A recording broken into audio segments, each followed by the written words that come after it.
हमारे यहाँ अपने देश का तो इतिहास है कि यहाँ जब किसी पे कोई आरोप लगता है तो वो सबसे पहले इस्तीफा देता है और जब तक आरोप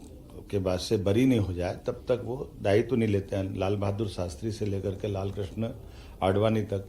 जब हमारे माननीय उप प्रधानमंत्री लाल कृष्ण आडवाणी का एक डायरी में नाम झूठा ही आया था, लेकिन उन्होंने तुरंत सभी पदों से इस्तीफा दिया, यहाँ तक कि सांसद से भी इस्तीफा दिया और उनने कोर्ट को फेस किया। कोर्ट से फेस होने के बाद ही डिसाइड हुआ कि उनको पार्टी का चुनाव लड़े और बाद में वो पदाधिकारी हुए। मैं मान के चलता हूं कि अपने लोकतंत्र में ये पहली जरूरत होती है कि अगर कोई उंगली उठ रही है और वो तो उस पार्टी को जिसके अपने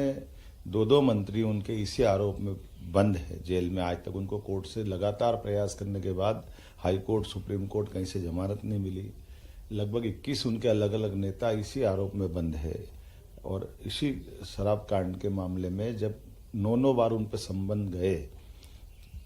और वो कोर्ट में गए हाई कोर्ट, और हाई कोर्ट में जाने के बाद भी जब हाई कोर्ट ने उनको रिलीफ नहीं दी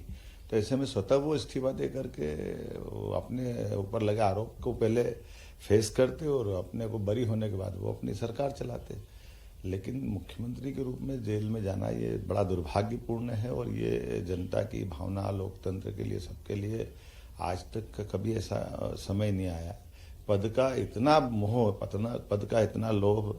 हम नहीं समझ सकते कि ये केजरीवाल जी को शोभा देता है। अभी भी मौका था, उनको तुरंत इस्तीफा देना चाहिए। अंदर से सरकार चलाएंगे ये मजाक, ये पद का एक तरह से मद चढ़ रहा है कि वो पद को किसी हालत में